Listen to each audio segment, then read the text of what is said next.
But what I'll do now, I'll hand you over to our number one candidate, Mike Coleman.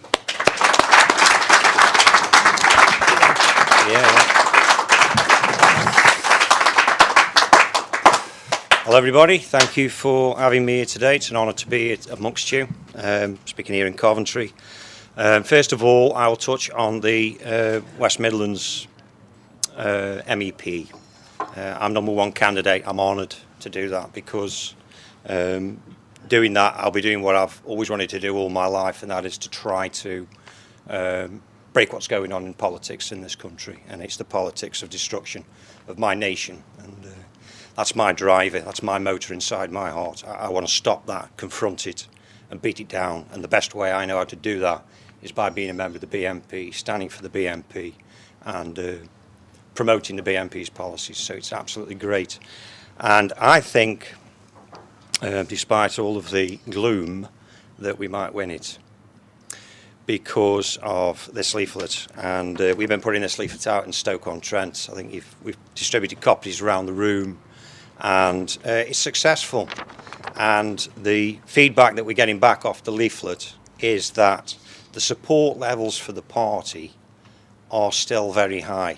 I mean, we I think, have got into the bad habit of believing some of the negative propaganda about the party, and that is that we're unpopular, that we're a toxic party, that our policies are not supported. These leaflets, these are experimental leaflets produced by Stoke BNP to test the waters to see how far we can push politics, because we're trying to drag politics over to the right towards nationalism and patriotism all the time.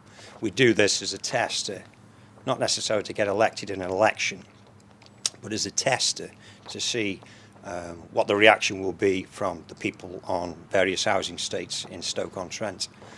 And the returns, the rewards that we're getting back off experiments like this, leaflets like this, are incredible. We put 1,000 leaflets out and we're getting 10 or 11 requests for info packs, and we're getting 3 or 4 or 5 phone calls of support. We're getting 2 or 3 calls of hate, trying to threatening to kill me or kill us. And negative as that may be, it's feedback. It tells us that we're impacting in politics, and it tells us actually we're popular. And so for all the doomsayers, I'm not a doomsayer, I'm positive. I think we can win an MEP in the West Midlands if we get our act together and do everything that we need to do to get those leaflets out, to hit the untouched areas of the rural areas, the villages that Alwyn's talked about. If we go out there and we hit them, and by hit them I don't mean we're going to blow them up. I mean, we go there and we take our message. I think if we do all the things that we need to, all the normal things, nothing special, nothing outrageous, but if we do all the normal things, I think we can. It's touch and go whether we can win. And I think it's justifiable for all of us to put massive effort in and work hard, because, as Nick says, the rewards are massive for our people to get an MEP in. So I'm going to be working really hard to win for not just the BNP but for the people in the West Midlands.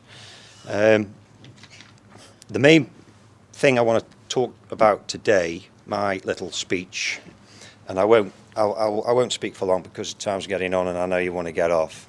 So I'm going to go through it, and it's basically something that is an obstacle that I've identified over the years. I've been a member of the BNP to our progress, and it is wrong-headed loyalties that are prevalent in society, and that I've encountered that are actually a block on our sort of politics. It's the politics of the BNP, it's patriotism, it's nationalism, and it's basically the belief and faith that members of the public have in the institutions of this state. There are dozens of institutions of the state, and people believe in them despite the fact that, I mean, I can see them, I've got no doubt you can see them, they're enemy institutions. I'm talking about the police.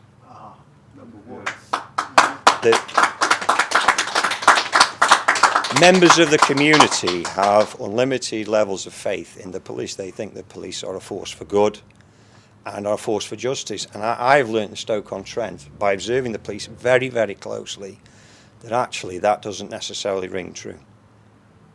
That's a bitter pill. That's a strong message, and I know many people in this room are going to be slightly offended by that because you're traditionalists, like I am, and you're patriots, and you're instinctively loyal to those organisations, those institutions.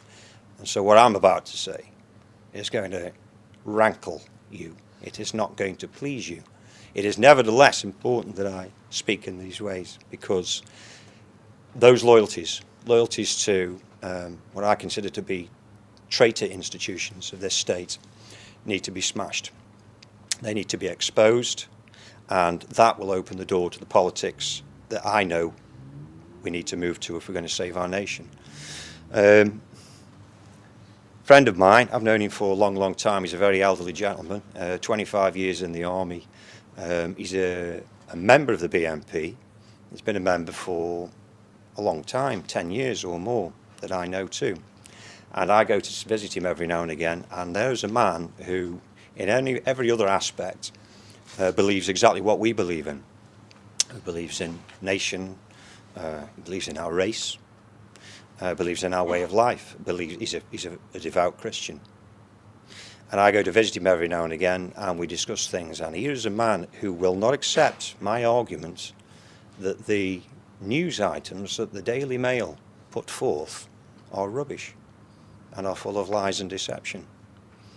And it's not because I can reason with him as far as I can, but there comes a point where I meet his belief. He has a faith in the Daily Mail. I picked the Daily Mail. It's just it could have been anything else, but it's the Daily Mail. He believes anything in the Daily Mail is true. So that, ladies and gentlemen, is a problem for us in politics, because if our people, even our membership within the BNP, are beginning to believe and continually believing the lies that these traitor institutions are feeding them, and that is a block on politics, and we need to challenge it. I'm going to start off with the media, the BBC, newspapers, TV. People at home now, they're sitting at home now watching the BBC and the TV, and they're reading their newspapers, and they're actually buying it. They're reading it, and they're buying every news story as being the absolute truth. And we know it's not the truth. So there's a big problem. It's absolutely rubbish, most of it is. And they call themselves a free press. And it's not free, in my experience. It is full of agenda, and it is not our agenda. It is totally owned. The media in this country is totally owned by our enemies. And I think that we need to go to our people and say that openly. The BNP, we touch on these things around the peripheries, but we do not engage in dedicated campaigns to expose the media, and I think that's important.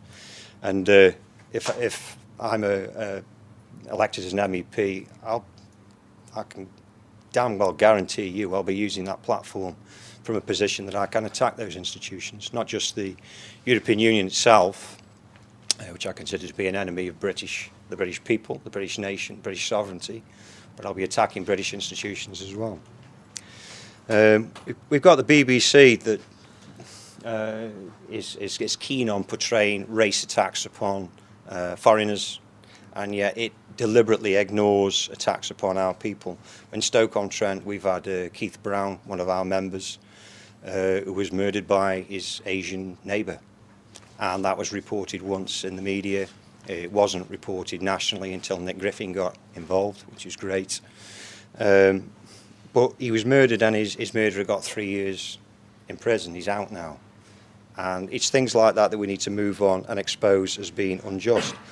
But we've got a media in this country that feeds us a line, and particularly the BBC I'm thinking of, deliberately withdraws and withholds information, because it is against its political agenda, but at the same time promotes stories, double plus good, positive stories of multiracialism, integration. Then that, ladies and gentlemen, for me is lies, and it's corruption. And so I think we need to say openly that the BBC and the mass media in this country is corrupt. So instead of vying to become members of the establishment, which I am not vying to become a member of the establishment. I'm vying to expose that establishment and bring the bloody thing down and replace that establishment. I've got 3 children, 2 young daughters, twins, and they came home 6 months ago, and they were sitting on our settee, and I was sitting near them, and they started to sing Bar Bar Rainbow Sheep. Yeah, it caught my attention. It really did. They've been to school, and incredibly, they've been taught a nursery rhyme that goes, Bar Bar Rainbow Sheep, have you any wool? It sounds insane. It is absolutely true. My children go to an infant school in Stoke-on-Trent, a primary school, and they've come home with that. And so, looking at the schools, the universities, the colleges, I consider them to be a big problem. Looking further into what my children bring home, because they bring home a lot of stuff from the school, they are now receiving what they call citizenship lessons, very suspicious sounding lesson. And they brought home a sheet from their citizenship lessons which consists of subjects that they're going to be learning about and discussing and debating in the coming term. And the 3 subjects on the citizenship lessons sheet are the French Revolution, the New South Africa, and the Holocaust. To me, as a patriot and a nationalist, I can't understand why they would be discussing those issues. Important as they are, this is England. And I don't know what citizenship lessons are. All I do know is that they don't have history lessons anymore because there isn't time on the schedule for the both. So my children don't receive history lessons at the moment, but they do receive citizenship lessons. And it seems to me that this is an attempt by a leftist educational establishment to condition my children. Lucky for them, they've got dad at home who can counter that conditioning, and I can assure you I put them right. So it's about manipulating the language of the people. And the National Union of Teachers, which is a Marxian, red socialist, right-on organisation that wants to see this country dissolved and dispatched into the dustbin of history, wants to manage the language of my children. The NUT and their teachers want to bar certain words from my children's vocabulary. Black. Doesn't want black in there at all. And it wants to condition my children with a certain set of ideas and a certain set of values, hence the subjects for discussion, the French Revolution, the New South Africa, where no doubt Nelson Mandela will be held on high as some sort of god, and the Holocaust, which will be portrayed to them and fed to them as an essential pillar in which you must believe of faith and you must bow down and pray before the altar of some Holocaust. Important as that Holocaust was, it wasn't ours and we weren't involved, and there have been dozens of Holocausts. So why should it be that Holocaust? Yeah? And why should my children be inflicted with the guilt of that? Because that's what that's about. That's about guilt control of my children and us and the population. They're not teaching English history. They're not teaching all the wonderful achievements of our England, all of our military prowess. I love our wars. I love the wars that we've been involved. We're really good at war in England. You get the English people up a corner or in a ditch with a gun or a spear, and we'll fight like bloody hell, and we're good at it. We've took the Germans on, we beat them. We've taken the bloody Romans on sometime or other. We beat them as well. We're tough nuts, right? They don't teach that. They don't teach that military prowess to my children. They deliberately hide it away. And so I'd like to say openly now to you that I consider the educational establishments of this country to be entirely corrupt and bent. And I have no faith in them. And I don't want you to have any faith in them. And I want you to know how they're bent and how they pervert the minds of our children. And I want the public out there to know that as well. And so we're back to my original point. We, as the BNP, need to get into this business of undermining, attacking, subverting, if you like, quite rightly, those enemy organisations that are before us. The police are... Thank you. The police enjoy widespread loyalty from the community, and I think undeservedly so, because I've detected and I've observed the police over the past 20 years, maybe 30 years, become a very, very different organisation than it was way back then. I don't think they're our police anymore. I think they're somebody else's police, and I think they have a very different agenda than the one they used to have when I was a kid, when we sort of generally respected the coppers on the estate because they were generally doing the right thing.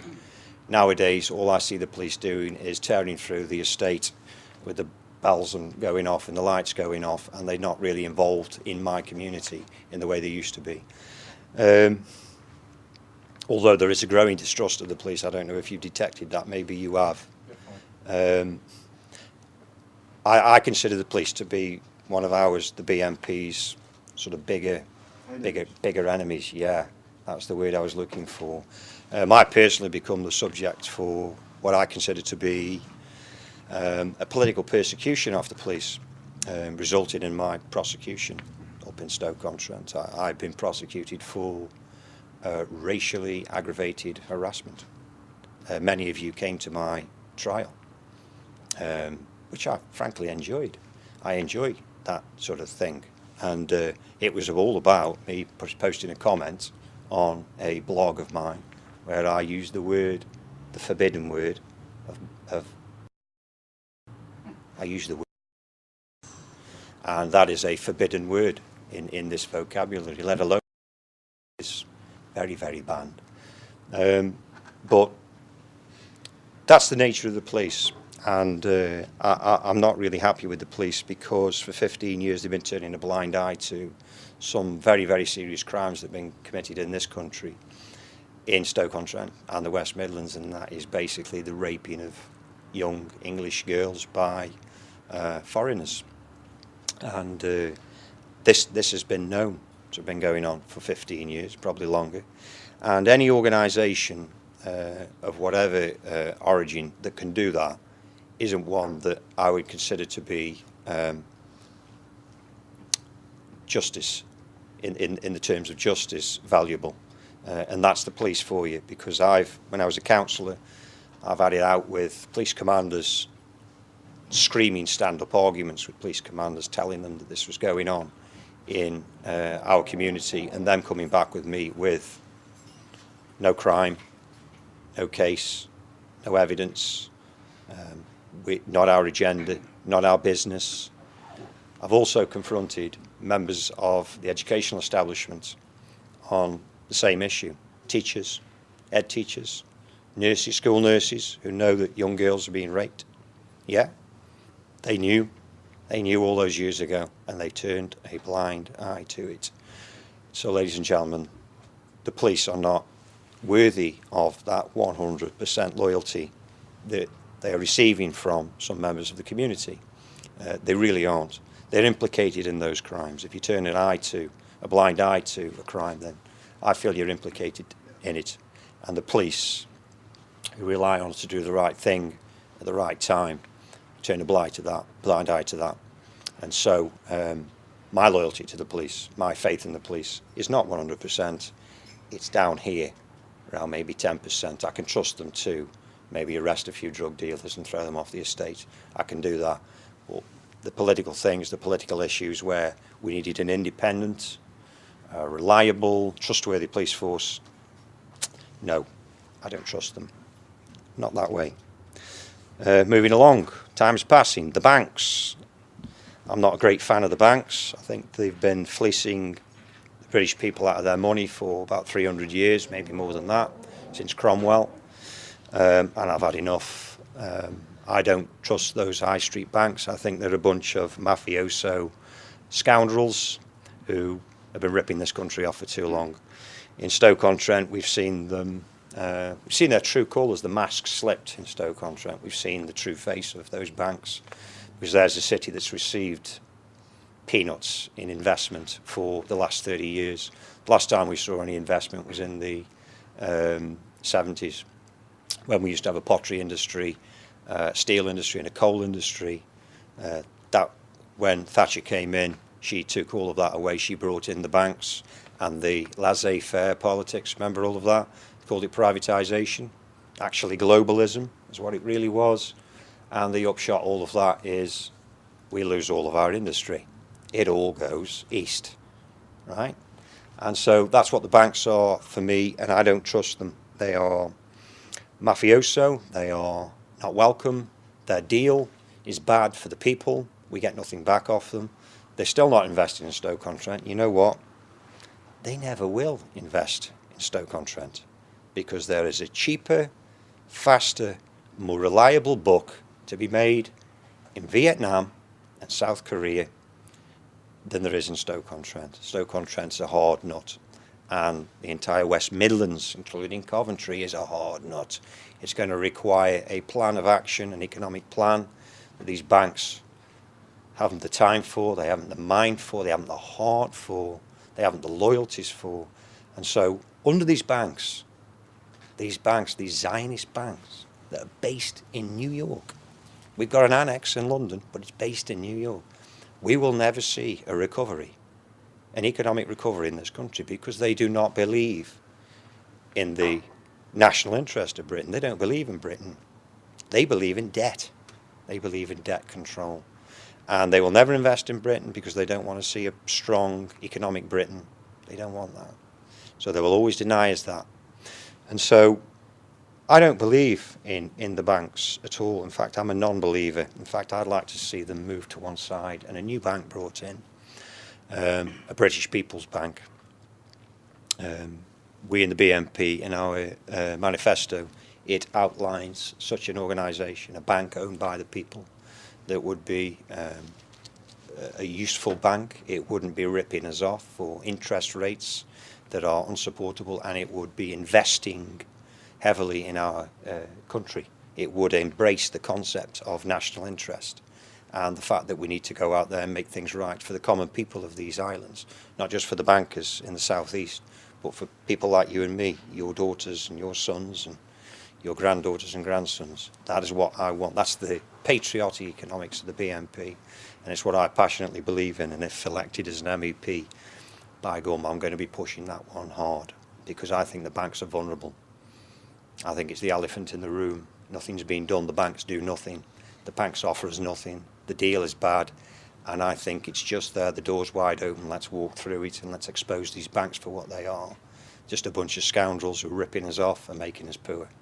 So I'm going to be doing that. And I suggest to you, don't believe in the banks. Banks offer us nothing. Don't believe what I'm saying. Analyse these banks for yourself. Church of England. I don't like those people. I don't like those people who wear those sandals and those corduroy jackets with leather patches on there, and who try to tell us that we've got to embrace the fuzzy wuzzies. I don't like that. That's not really Christianity for me. And this organisation, the Church of England, is commonly held in high esteem in this society still. I know people don't go to church, but it's still held in high esteem in some quarters. I don't say that off the cuff. I've questioned people, and people still say, well, we're Christians, we're Church of England, actually. And I don't think people understand what the Church of England has become. I consider it as an organisation that has been completely usurped, completely possessed by that liberal, Marxist, red socialist element that moved into all of the institutions of the state in the late 50s, 60s and 70s. It is an organisation that has lost to our people. It does not represent us spiritually, intellectually or morally. I look at the Church of England today and I don't recognise it as an organisation that really represents Christian values. Many people in the Church of England want to see same-sex marriages in churches. I don't think that's in keeping with Christian values at all, certainly not in keeping with mine. We in Stoke-on-Trent, I was honoured by being called one of those people who spit in the face of God. That was by the Bishop of Stafford. He said of Stoke BNP when we were engaging in a campaign to oppose a mosque in Stoke-on-Trent that Stoke BNP was spitting in the face of God. And all we were trying to do was stop a central mosque being built in the middle of a Christian area. And so we've got this duality, this position of the Church of England that is allegedly representing the people and the spirituality of this country here, but they will not represent us here. So this doesn't tally, and so I consider the Church of England to be actually a spiritual enemy of ours. Does not represent us and is not fit to represent the spirituality of this country or the morality of this country. It is a corrosive organisation. It actually promotes the destruction of this country. Yeah, moving on. I hope I haven't offended you. No, definitely not. But these things are deep in my heart and in my head, and I go over them time and time again, and I ask myself, am I right to consider the Church of England to be my enemy? And I keep coming up with the answer, yes. And this is the reality of Britain today, that we are surrounded by institutions, many I haven't mentioned today, but there are dozens and dozens of institutions who are in the hands of committed enemies of our people, and they're getting cleanly away with it, and it's about time we started to attack them. And that's what I want to do. I want to attack the enemy. I want to insert a maggot into their apple, so that that maggot begins to eat that apple and going in there and laying eggs and rots that apple down so much that it falls apart. Because that is exactly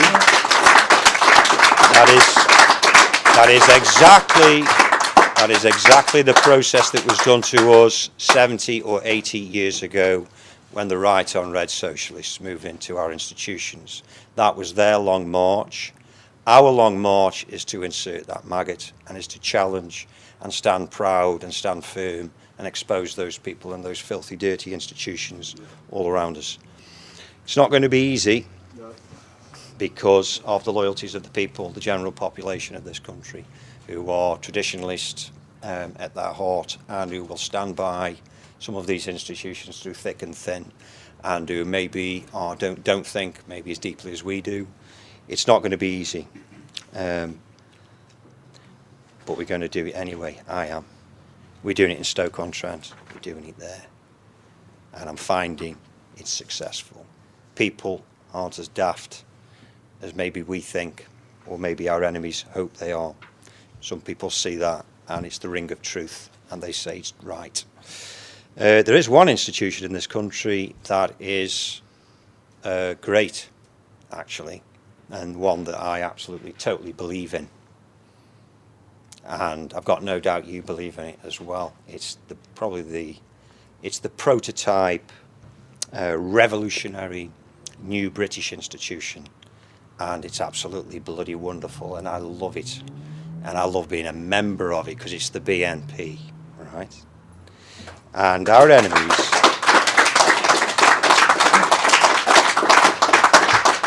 to the great annoyance of our enemies, it is a hard organisation to beat, because as Nick Griffin touched on earlier on, I've been through it as well, and you have as well.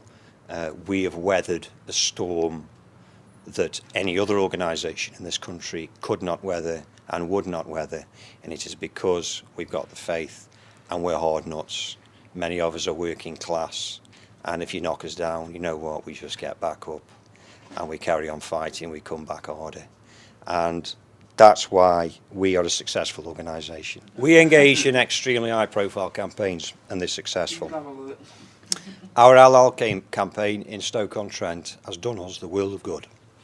We have recruited the support of left-wing organisations over that. Many of the left-wing organisations have been dumbfounded by our campaign. What is traditionally a leftist campaign, animal welfare, protecting animals. We've moved into that, and that was very clever.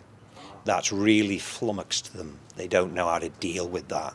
Is the BNP with a leftist issue coming at us that we actually bloody agree with? That's really clever politics. That's successful, and that's the way to go in the future. Our anti-immigration policy is tremendous, and it is tremendously popular. We receive hostile media all of the time, and we are blackened in the media all of the time. And despite all of that, that I saw when I was standing for as a candidate in Stoke-on-Trent, I don't think there's anybody, maybe perhaps Nick Griffin, who received more black propaganda in a ward than myself. I was called Nazi. They were putting leaflets out with Nazi on, Holocaust, and bull buggerer, bloody everything was on it. And because I kept a straight face and talked openly to people and smiled and was polite, they voted for me. And so all of these campaigns to undermine us, we might think they're working. We might shy away from them and think, oh God, I can't do that, this won't work, we'll never win. No, the people aren't as daft as you maybe think they are. Freedom, security, identity, democracy, these are the ideas that we stand for. And when history is written, it's going to be these ideas that we're going to be remembered for, because in 500 years, when they do write the history of this age, they'll look back and they'll say, bloody hell, it was the little old BNP with their big ideas. No money, but big ideas, and that's how you're judged in politics. It's how big your ideas are. They turned up with freedom, security, identity, and real democracy. Not the fake democracy we've got here, but the real democracy that we want to see. And those are the ideas that brought down this stinking, dirty, corrupt regime that we live under today. That's our role. We've got to lead our people through that dark valley. And one of the jobs that we've got to do, and it's an urgent job, is to attack, to challenge the institutions of this state that I know. I hope you can agree with me, if not fully, then partially. These institutions are the first front enemies of our people, representatives. There are people behind those institutions that are powers behind them. But in the front line, it's those dirty institutions that we're meeting, and we need to confront them openly. This regime, I think it's at its best day. I think it's past the arc. I think it's every regime has its day. It has its youth, its adolescence, adulthood, middle age, goes through dotage maybe, and then death. I think this dirty regime has gone past its apogee, its zenith. I think it's at its best day, because all of the things that this regime represent, equality, that's been exposed as being something vile and wrong. To attribute equality to people who patently, obviously, do not deserve to receive equal status is itself a sin and is a burden upon the common people. I don't believe in equality, and you know what? People deep down, they don't believe in equality either. Why should I give equal status to somebody from Ghana just to get a house in Stoke-on-Trent, a council housing house in Stoke-on-Trent, when I know people who've been on the housing waiting list for 10 years. That's what equality is, according to the red socialists and the Marxists. I don't believe in that equality, and people are beginning to rumble what equality means, the Marxist version of equality, the red socialist version. It's an ugly thing, and it brings damage to these communities. Globalism doesn't work. We've talked earlier on about globalist economics in Stoke-on-Trent. Come up to Stoke-on-Trent, have a drive around. It's like a bloody wasteland. It's like a bomb's hit it. Bombed out buildings where once there were successful factories. I've got no doubt you could take me a similar drive around Coventry or any part in the West Midlands. Globalism doesn't work, doesn't suit us, doesn't serve our needs, doesn't bring home the bacon. We're not going to get wealthy under globalism. In fact, poverty is the order of the day. We can see it coming. I can see it coming. I can see those wage levels dropping, and I can see the foreigners coming in, and I can see them undercutting our wages, and I can see those wages getting lower and lower, and I can see them taking our properties out on our housing estates. And so globalism doesn't work for us. Anti-nationalism, that's ugly. We've seen that being pushed on us. People who want us, the Church of England, they want us to hate who we are, hate our nation, hate our way of life, hate our traditional morality. That's being shunned. I detect it. I detect it in society. People are turning away from it. So the system's falling. Nick Griffin believes that. He often talks about how the economy's falling, how we're in a hole, a deep hole, one that's so deep that we're not going to get out. And you know what? He's right. I've done those sums too, and I've read those books, and I've read the articles, I've read the reports of financial experts, and everything says that structurally, economically, this system's going to go down. They can delay it, but it's going to go down.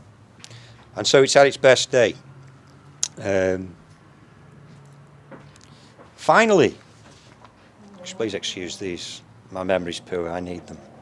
Finally, I believe that our role is to campaign against wicked institutions. I think they are extremely vulnerable to attack, and it is a good way of recruiting people and damaging the regime. And as we say, we've got to enter the maggots and undermine these people and break them down. We've got to wise our people up and educate them as to what's going on. It's not going to be easy, but it's important and it's essential because of this block, this loyalty block on our politics. And that's what's stopping a lot of people supporting us and joining us and getting involved in the revolution. And we need to burst that bubble and blow it out of the water. And it's an important body of work that we need to do. It's already begun. We've already begun our long march. The BNP's long march is to bring down this filthy, traitorous state and replace it. And we're doing well, regardless of anybody saying the opposite. We've got to open the door. Open the door to the new politics, the brave new politics that you and I crave.